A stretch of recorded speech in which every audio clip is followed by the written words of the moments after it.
Hello, my name is Richard Parker. I'm a researcher at Scion, the Forest Research Institute, and I'm talking about firefighter human factors, in particular looking at fatigue of firefighters and the factors that influence it and how it can be improved. So we're interested in firefighters because most of them in the rural area are volunteers, and so they need some reason to stay. If you make the job too physically hard, there's not an incentive to stay on the job. Also, we're interested in the productivity of the firefighters, how well they can put out the fires.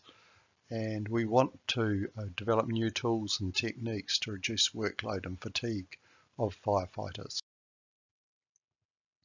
One easy way of measuring the workload on the firefighters is using heart rate.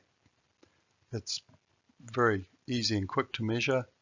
It's not consciously controlled, and it gives us an idea of how hard they're working.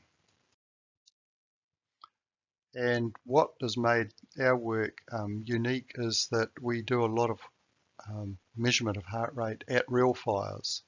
So we wire up the firefighters before the fire occurs, and then they just go to work as normal, and we're able to record how hard they're working.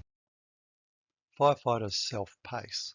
This means that they slow down their work as they get more tired.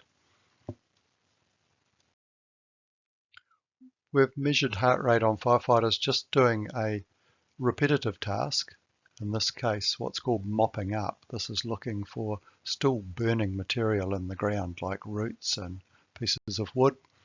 They're using hand tools, and this task was the same throughout the recording period, but you can see the heart rate is slowly climbing as time goes by. They're not working any faster, they're just getting more and more tired.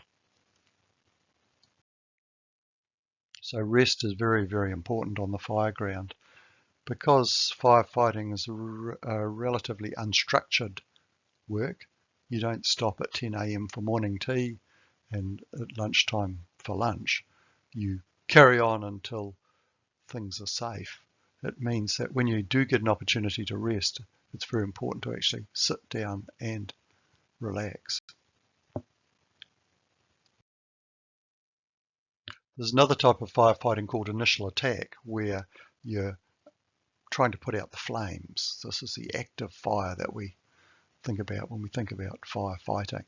And here's the heart rate trace of someone doing initial attack firefighting. So they're standing watching the fire, waiting to be called up, and then there's a call on the radio, and they run to get closer, and then they get told what task they're going to do, and then they are at the fire, busy pulling fire hoses, using hand tools, walking around. This firefighter happened to be in charge of a crew, so he had some administrative responsibilities, making sure that everybody was safe. So he's moving around a lot, but the heart rate here can get up to over 180 beats per minute. Also, carbon monoxide on the fire ground can be a problem. Firefighters try to stay out of the fumes and the smoke, but sometimes they have to be in close to those fumes. And we found, measuring carbon monoxide on firefighters, that it was the pump operators that were actually exposed more than the firefighters themselves. So we use internal combustion engines on water pumps, and these people operating the pumps had up to 300 parts per million of carbon monoxide in the air that they were breathing. And we're also getting high levels of carbon monoxide from smouldering stumps and roots. Also, firefighters sometimes have to work at higher altitudes, so they could be helicoptered from sea level up to the top of a mountain to fight the fire, and they are not acclimated to those conditions, and it can be physically demanding.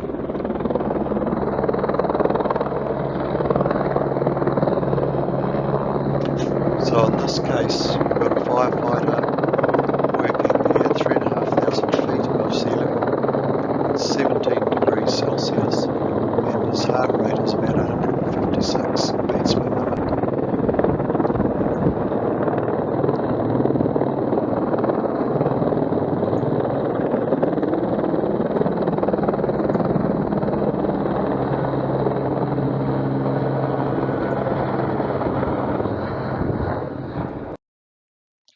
the outcomes from this research are a better understanding of firefighters' workload, providing science-based recommendations, and of course having safer firefighters.